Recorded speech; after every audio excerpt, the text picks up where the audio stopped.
So if I'm facing these problems, okay, I think it was a prelim question, right?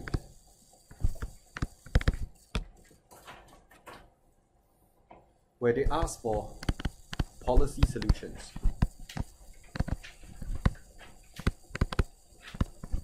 To the economic problems in Spain. 10 marks.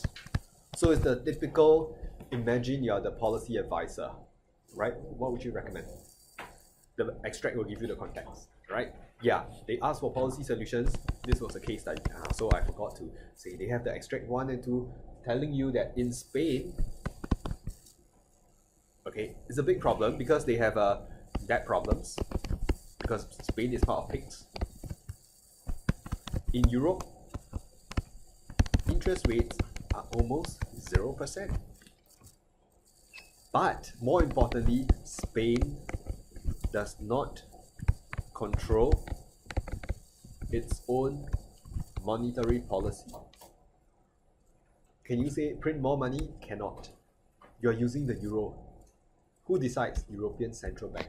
So in Europe, they do not control their own monetary policy. They are part of a monetary union. You can't cut interest rates, you can't weaken your exchange rates. They are not using the Spanish peso, they are using the euro. Right?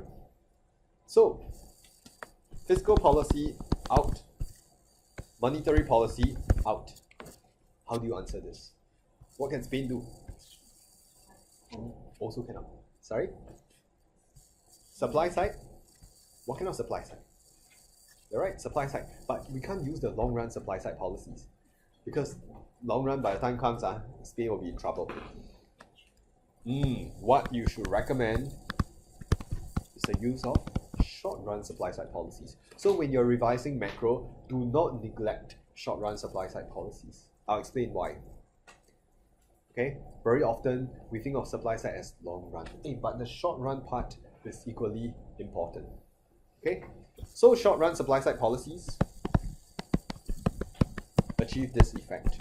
Have you all seen this diagram before? SRAS 1, 2, 8.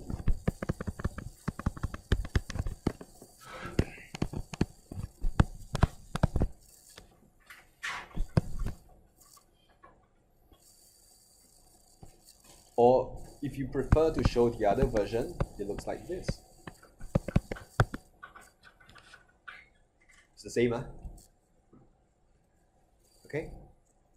Short run supply side policies aim to lower the cost of production. When you lower the cost of production, your exports become more price competitive.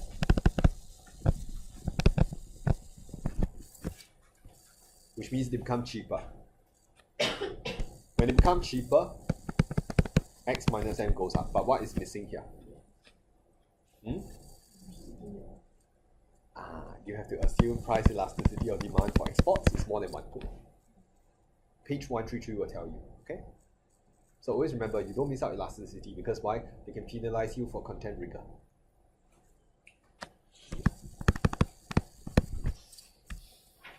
So supply side policies can also increase actual growth, but you're not shifting AD. I'm showing you a third way out, right?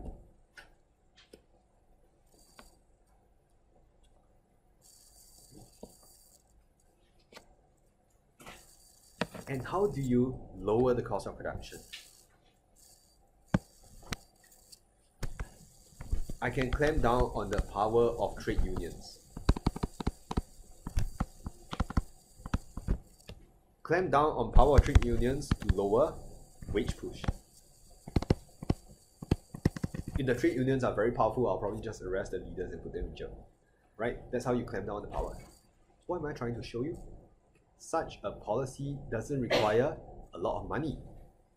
So even though the Spanish economy is in a budget crisis, they can still do this. What else can you do? You can cut business regulations. Reduce the number of rules.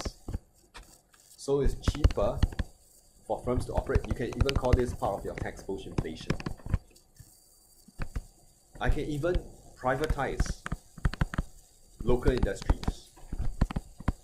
Introduce more competition. What kind of cost push inflation drops?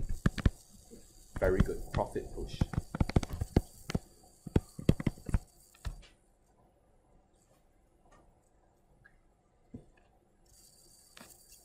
Three policies here. Do not exert a large strain on the government budget. Can you see it's a way out? You can't use fiscal, never mind. You can't use monetary policy, never mind. Short-run supply-side policies is a way out. You generate growth. When you generate growth, income goes up.